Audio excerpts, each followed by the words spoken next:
Assalamualaikum warahmatullahi wabarakatuh. Ketemu lagi bersama saya Ujang Komarudin, tentunya di Ujang Komarudin Channel.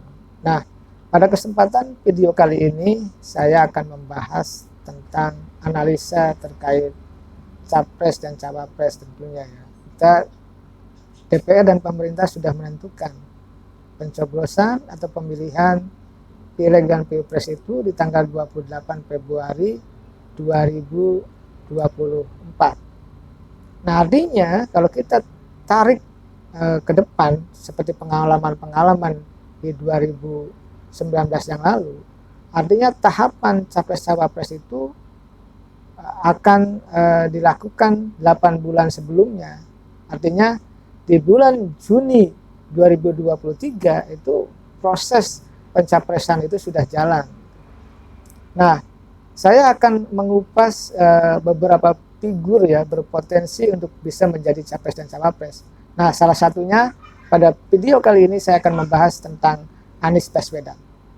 Nah, kenapa Anies ya? Kita melihat dan menilai ya Anies memiliki elektabilitas yang tinggi di banyak lembaga survei. Oleh karena itu kita kupas beberapa menit ya terkait dengan Anies Baswedan.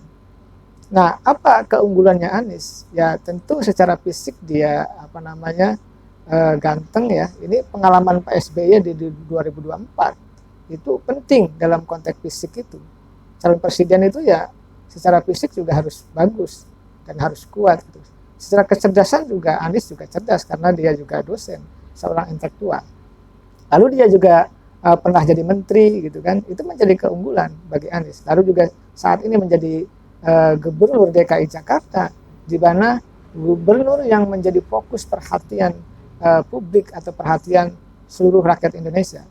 Lalu juga Anies memiliki prestasi-prestasi yang membanggakan ya, baik dalam konteks nasional maupun internasional. Nah, ini menjadi keunggulan Anies yang harus dihitung oleh lawan-lawan politik Anies. Nah, lalu apa kekurangannya Anies?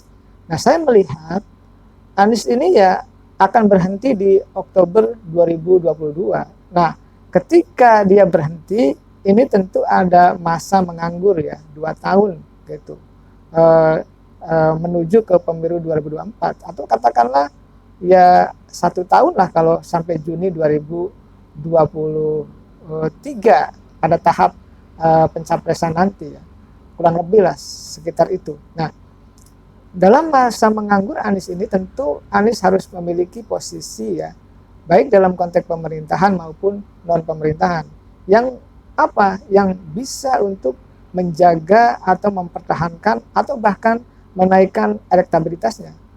Karena kalau elektabilitas tidak dijaga gitu ya, tentu elektabilitas itu ya akan stagnan atau bahkan turun. Oleh karena itu dalam politik itu perlu momentum ya, perlu panggung-panggung politik yang bisa digunakan. Nah, Anies tentu paham betul terkait dengan hal tersebut. Paham dengan kekurangan yang menimpa dirinya ketika nanti berhenti di Oktober 2022 tahun depan. Nah, tentu Anies akan punya antisipasi terkait hal tersebut. Misalkan ya tentu nanti punya posisi yang lain, misalkan di partai politik kalau dia mau bergabung dengan partai politik, ataupun misalkan di ormas, ataupun di lembaga lain atau lembaga apapun yang itu bisa menjadi panggung dan tetap bisa dinilai dan diakses oleh publik. Karena bagaimanapun seorang calon presiden, seorang figur presiden itu mesti bisa diukur dan dinilai terkait dengan sosok figurnya, baik profil maupun dalam konteks kinerjanya.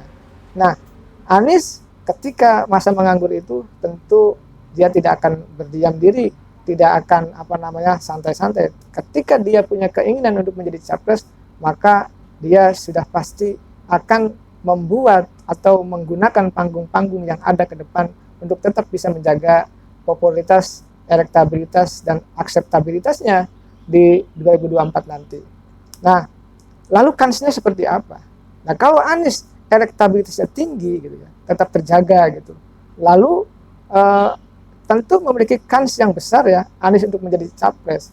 Dan saya lihat ya, kalau panggung-panggung setelah Anies tidak menjabat gubernur lagi dia dapatkan, dia punya panggung-panggung tersebut, tentu Anies memiliki potensi yang kuat untuk bisa menjadi capres. Ini yang harus diperhatikan oleh lawan-lawan politik. Tentu politik sifatnya dinamis, kita bisa memprediksi, hanya bisa memprediksi ya siapa nanti yang bisa menjadi capres dan cawapres. Terima kasih, semoga bermanfaat. Assalamualaikum warahmatullahi wabarakatuh.